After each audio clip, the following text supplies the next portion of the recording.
कल्याणसह राज्यातील उपप्रादेशिक परिवहन विभागाच्या ऑनलाईन सेवांवर मोठा परिणाम झाला आहे। दिल्ली येथील नॅशनल इन्फॉर्मेशन सेंटरमध्ये तांत्रिक बिघाड झाल्याने आणि उन्नतीकरणाचे काम सुरू असल्याने महाराष्ट्रातील आरटीओ कार्यालयांमध्ये वापरली जाणारी वाहनं 4.0 प्रणाली सध्या बंद पडली आहे।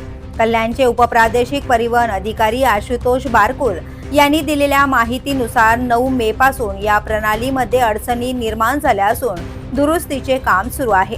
त्यामुळे वाहन 4.0 प्रणालीद्वारे होणारी बहुतांश वाहन विषयक कामे 18 मे पर्यंत बंद राहणार आहे। या प्रणालीच्या माध्यमातून वाहन हस्तांतरण, जुने वाहन नवीन मालकाच्या नावावर करणे, आरसी बुकाचे नूतनीकरण, वाहन कर विषयक प्रक्रिया तसेच आयुर्मान संपलेल्या वाहनांचा परवाना दुसऱ्या वाहनावर वर्ग करणे अशी महत्त्वाची कामे केली जात आहेत। मात्र प्रणाली बंद असल्याने ही सर्व कामे ठप्प झाली।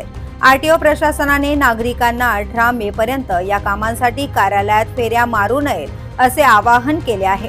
कारण प्रणाली बंद असल्यामुळे संबंधित कोणतेही व्यवहार पूर्ण होऊ शकत नाहीत। दरम्यान वाहन 4.0 प्रणाली वगळता इतर ऑनलाईन सेवा सुरू असल्याने आरटीओचे प्रशासनाने स्पष्ट केले। वाहन परवाना देण्याची प्रक्रिया आणि इतर काही सेवा सुरळीत सुरू असल्याने त्या कामांमध्ये कोणताही अडथळा नसल्याचं सांगण्यात येत आहे। गेल्या 9 दिवसांपासून सुरू असलेल्या या तांत्रिक अडचणीमुळे वाहन मालकांमध्ये नाराजीचे वातावरण असून प्रणाली लवकरात लवकर सुरू करण्याची मागणी आता जोर धरू लागली।